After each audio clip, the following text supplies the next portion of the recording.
Politique, société, actualité, faits marquants, voici les faits rythmés qui ont marqué cette semaine.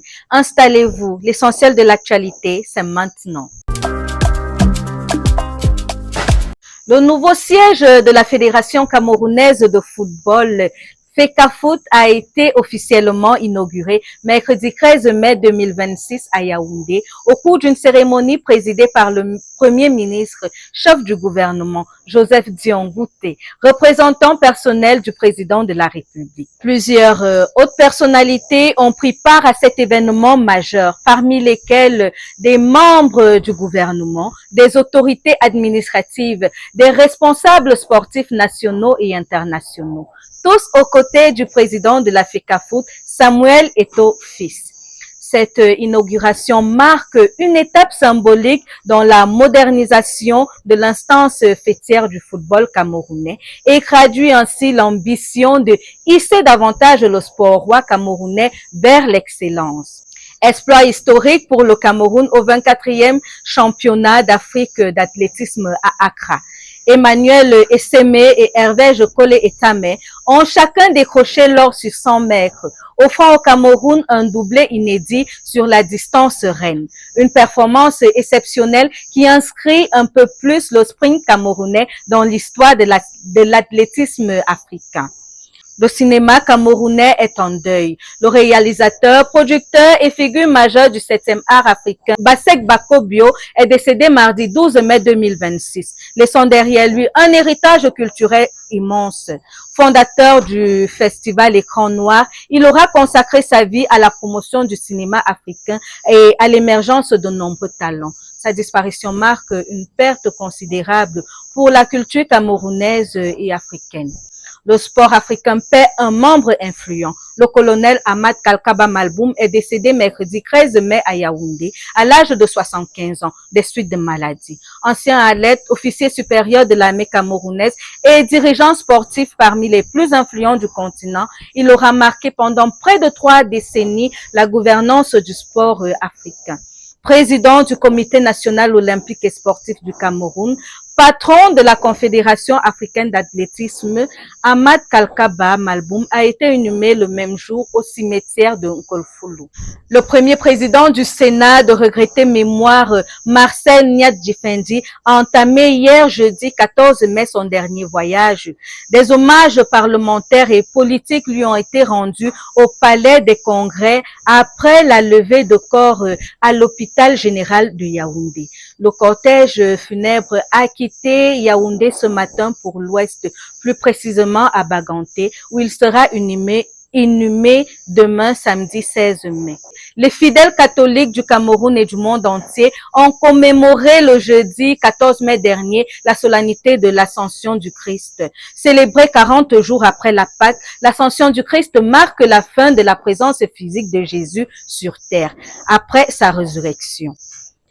L'école Saint-Joseph de Volier a célébré ce 15 mai 2026 125 ans d'existence avec une messe d'action de grâce à la basilique Marie-Reine des Apôtres, suivie de plusieurs activités festives au campus. Dévoilement de plaques, prestations culturelles, défilés et coupures du gâteau.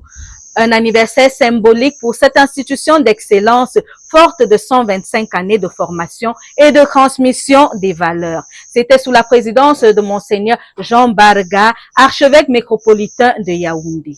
Encore des enlèvements d'enfants. L'inquiétude grandit en Kouaban depuis dimanche dernier et même dans le pays entier après le kidnapping signalé d'un enfant. Alors, les circonstances exactes de cette disparition restent encore floues jusqu'à ce jour. Aucune nouvelle de la fillette. Une affaire qui suscite une vive émotion au sein des populations locales. En attendant davantage d'informations des autorités compétentes, cet enlèvement rappelle l'importance de la vigilance collective et de la protection accrue des enfants face à l'insécurité grandissante, particulièrement en ce début de vacances. Ce n'est pas mon âge qui combat. À quelques heures de son affrontement face au Brésilien Philippe Lins, Francis Ngannou a affiché sa détermination lors de la conférence de presse donnée ce vendredi 14 mai en Californie. Le guerrier camerounais a clairement donné le ton. Malgré les interrogations, il reste concentré sur l'essentiel, prouver qu'il demeure une référence incontournable chez les poids lourds. Un message fort avec ce duel très attendu. Ce sera la nuit de samedi à dimanche, plus précisément à 2 heures, heure du Cameroun. Le sommet Africa Forward s'est clos mardi 12 mai 2026 à Nairobi, au terme d'une journée très politique rassemblant plus de 25 chefs d'État et de gouvernement africains. Co-organisé par la France et le Kenya, cet événement avait pour but de renforcer les partenariats économiques entre l'Hexagone et l'Afrique, mais également de trouver des solutions structurelles aux difficultés persistantes de financement sur le continent. Un thème à nouveau martelé par Macron et William Ruto lors de leur discours de clôture. Au Royaume-Uni, c'est la crise au sein du gouvernement du Premier ministre Keir Starmer. Wes Streeting, ministre de la Santé, a rendu sa démission le jeudi 14 mai. Il a ouvertement contesté le leadership du Premier ministre Keir Starmer à la tête du Labour, le parti travailliste britannique. Il estime que le gouvernement actuel n'a pas les capacités de mener le parti aux prochaines élections municipales prévues en 2029. La Russie a lancé au moins 800 drones sur l'Ukraine mercredi 13 mai, faisant au moins 6 morts, a dénoncé le président Volodymyr Zelensky, accusant Moscou d'attaque armée délibérément le jour de l'arrivée en Chine du président des États-Unis. Ces frappes de drones russes qui ont également fait plusieurs blessés à travers l'Ukraine illustrent l'intensification des bombardements en pleine journée et dans des régions parfois très éloignées du front. Israël et le Liban ont lancé à Washington une nouvelle session de discussion pour parvenir à une entente, selon des diplomates, au moment où un cessez-le-feu arrive à expiration. Ce troisième cycle de discussion, qui doit durer 2 jours, a débuté dans la matinée du 14 mai 2026 au département d'État, d'après un diplomate proche du dossier. Le monde entier célèbre ce 15 mai la Journée internationale de la famille. Il est important de rappeler en ce jour l'importance de ce socle essentiel de la société, lieu de transmission, de protection et de solidarité. Dans un contexte marqué par des défis économiques et sociaux, cette célébration invite à renforcer les liens familiaux, à promouvoir l'éducation, le dialogue et le vivre ensemble.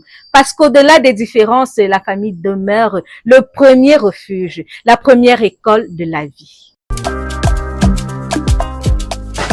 C'était tout pour l'essentiel de l'actualité de cette semaine. L'information continue et nous aussi. Restez connectés sur OTV4.